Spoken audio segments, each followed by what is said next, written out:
Bismillahirrahmanirrahim. Assalamualaikum warahmatullahi wabarakatuh. Waalaikumsalam warahmatullahi wabarakatuh. Alhamdulillah wa syukurillah nikmatillah wa la haula wa la quwwata illa billah. Asyhadu an la ilaha illallah wa la syarika lahu wa asyhadu anna Muhammad ibni Abdullah wa la nabiyya ba'da. Allahumma shalli ala sayyidina Muhammad wa ala alihi wa sahbihi wa man tabi'ahum bi ihsan ila yaumiddin. Bapak Ibu guru yang sama-sama berbahagia, pada hari ini kita sama-sama akan belajar terkait dengan penyelarasan visi misi dan tujuan satuan pendidikan dengan pembelajaran mendalam. Ini merupakan tugas kami untuk mengimbaskan kepada Bapak Ibu sekalian. Setelah beberapa hari kami melakukan pelatihan, dan pada saat inilah kita sempat untuk sama-sama belajar. Dan di awal pertemuan ini sengaja saya mengambil tema yaitu penyelarasan visi misi dan tujuan satuan pendidikan dengan pembelajaran mendalam. Karena apa? Suatu lembaga pendidikan itu kemana arah dan bagaimana arah itu dan dibawa kemana itu suatu lembaga tergantung bagaimana visi misi dan tujuan satuan pendidikan itu sendiri. Nah, apalagi saat ini kita dituntut dan berperan kewajiban harus menyelaraskan visi misi dan tujuan itu dengan pembelajaran mendalam. Baik Bapak Ibu sekalian, di dalam redaksi yang terpampang di slide ini ada paling tidak 3 kalimat inti yang tersurat. Yang pertama adalah penyelarasan, yang kedua visi misi dan tujuan, kemudian yang ketiga adalah pembelajaran mendalam. Nah, tentunya kita tahu kata yang pertama adalah penyelarasan. Ya. Apa itu penyelarasan? Ada bisa bantu saya? Apa penyelarasan itu apa sih? Iya. Penjelasan adalah penyesuaian. Nah, yang pertama ya. Itu kalimat yang kedua adalah visi, misi dan tujuan. Visi dulu. Visi itu apa sih visi? Visi. Visi adalah cita-cita, angan-angan, gambar, mimpi kita untuk langkah ke depan. Ini namanya visi. Kemudian setelah visi adalah misi. Misi. Apa misi? Ada bisa bantu? Misi merupakan langkah atau strategi apa yang diambil di dalam melaksanakan visi. Kemudian tujuan. Apa tujuan? Hasil yang ingin dicapai. Iya, hasil yang lebih bagus. Yang lain ada?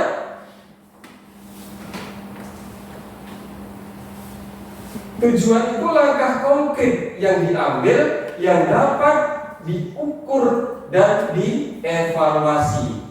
Nah ini. Kemudian kata kalimat yang terakhir adalah pembelajaran mendalam. Apa itu pembelajaran mendalam? Apa itu pembelajaran mendalam? Itu adalah suatu kurikulum yang baru? Tentunya jawabannya bukan. Apa itu pembelajaran mendalam, Bapak sekalian? Yang sering kita dengarkan baik itu di media sosial, di media yang lain yang sering kita dengarkan, sudah bukan asing lagi, tidak asing lagi bagi kita. Apa itu pembelajaran mendalam? Pembelajaran yang menyenangkan. Pembelajaran yang menyenangkan, bagus. Ada yang lain? Pendekatan dalam pendidikan. Bagus. Ya, yang lain ada lagi? Ya, bantu saya. Baik. Jadi pembelajaran mendalam adalah sebagai pendekatan yang memuliakan, yang menekankan pada terciptanya suasana belajar dan proses pembelajaran yang berkesadaran atau terkenal dengan istilah apa? Mindful. Kemudian bermakna, meaningful, dan menggembirakan adalah joyful. Melalui apa? Melalui olah pikir, olah hati, olah rasa, dan olah raga secara holistik dan terpadu. Nah, ini biasanya merujuk dengan rumus yang dikenal adalah 8-3-3-4. Nah, 8 adalah merupakan dimensi lulusan. Kemudian 3 yang pertama adalah prinsip pembelajaran. 3 yang kedua adalah pengalaman belajar, dan 4 adalah kerangka pembelajaran.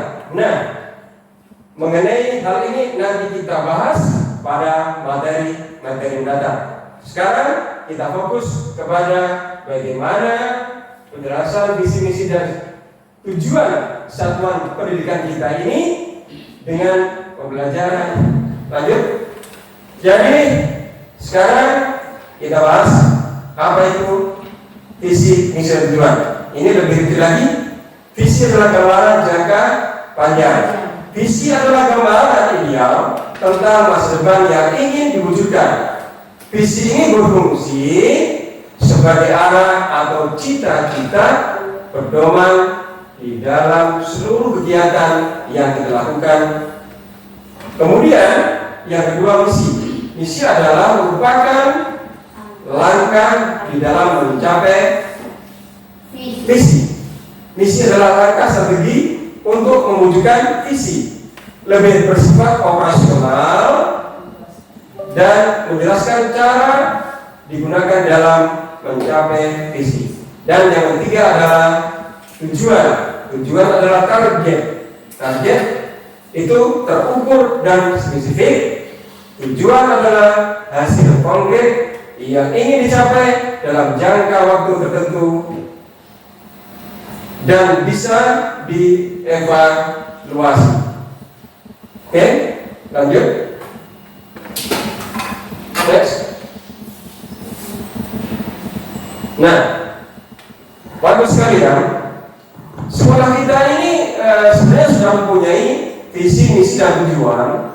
Namun dengan adanya program baru yang dicanangkan oleh menteri kita tentang pembelajaran mendalam, otomatis kita harus menyesuaikan, menyelaraskan. Jadi supaya terarah kita punya visi, misi, dan tujuan itu. Ini visi nama kita, Bapak sekalian. Visi apa? Membangun peserta didik yang bertakwa, berilmu, mandiri, berbudaya lingkungan, dan berkarakter. Ini visi lama kita sebelum datangnya program pemerintah tentang pembelajaran mendalam. Nah, tentunya ada kesenjangan, ada hal-hal yang perlu diperbaiki, ada yang ditambah, disesuaikan dengan tuntutan dari pembelajaran mendalam itu sendiri. Lanjut, seperti apa? Ini seperti apa yang menjadi kesenjangan itu, seperti yang kita diskusikan beberapa hari lalu. Kesenjangan itu terdapat di sini. Yang pertama adalah bertakwa. Itu sesuai, ya, centang berarti sesuai. Nah, yang tinta merah itulah yang belum spesifik. Berilmu umum, sifatnya umum, itu belum spesifik, belum mengarah, belum terinci, gitu. Kemudian mandiri berarti sesuai dengan dimensi kemandirian dan percaya diri.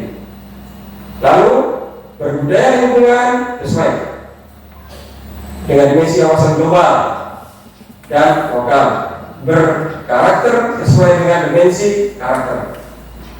Kemudian ini yang perlu kita benahi adalah kreativitas, berpikir kritik, komunikasi, kolaborasi, dan kompetensi global itu belum tercantum di dalam visi kita.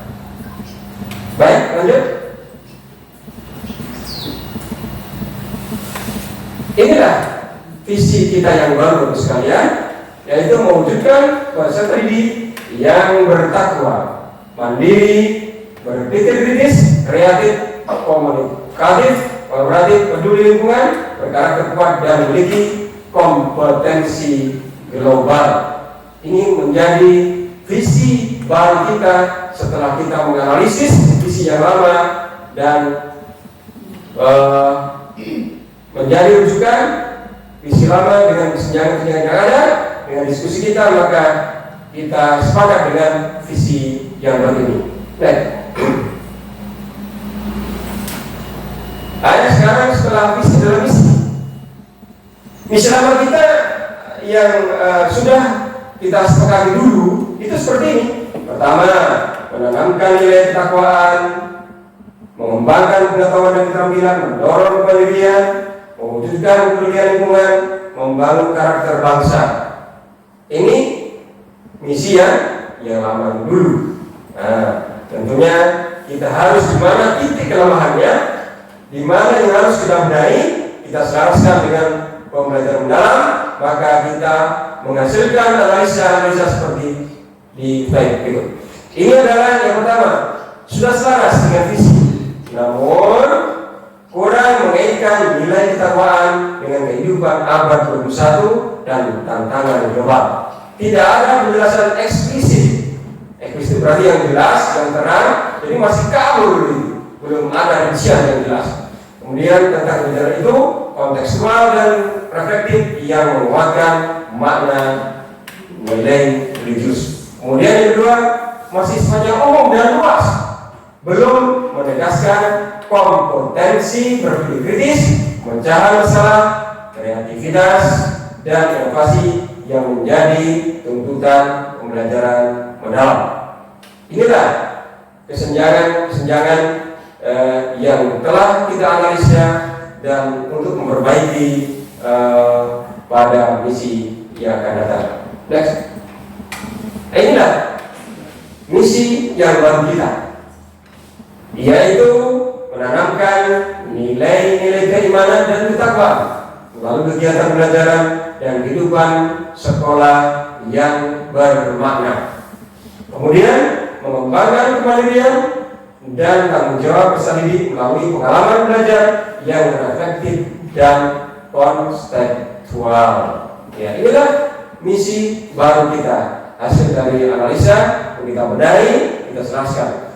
Baik, lanjut kepada tujuan. Tujuan yang lama kita seperti ini, ini sekalian. Coba bisa dicermati, bisa diamati. Yang pertama, menciptakan lingkungan pendidikan yang mendukung penguatan keimanan dan ketakwaan peserta didik kepada Tuhan Yang Maha Esa melalui pembiasaan religius dan pembelajaran berbasis nilai-nilai spiritual.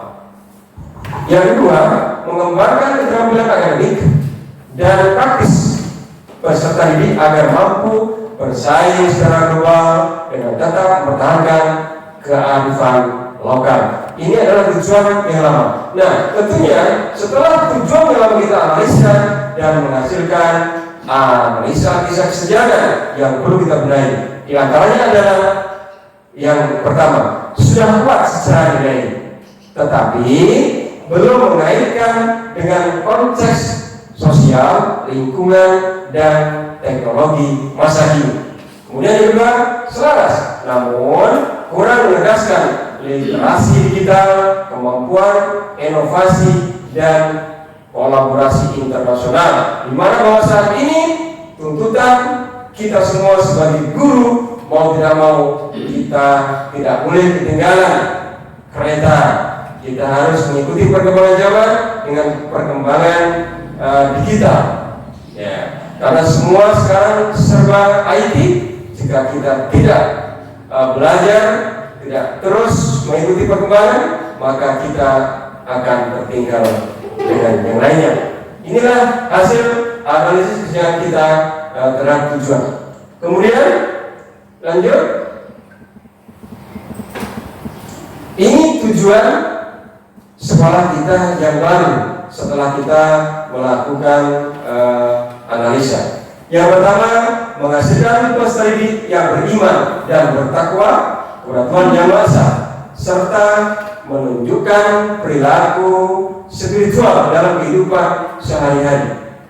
Yang kedua, membentuk pribadi yang mandiri, bertanggung jawab, dan mampu mengambil keputusan secara reflektif dan bijaksana. Inilah tujuan sekolah kita yang baru.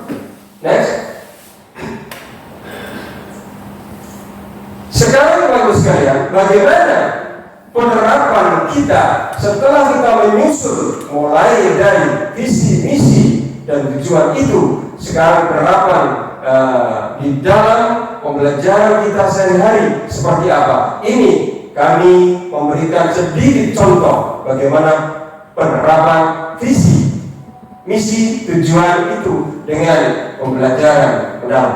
Yang pertama adalah visi, mewujudkan peserta didik yang beriman, berkarakter cerdas, kreatif, dan peduli lingkungan.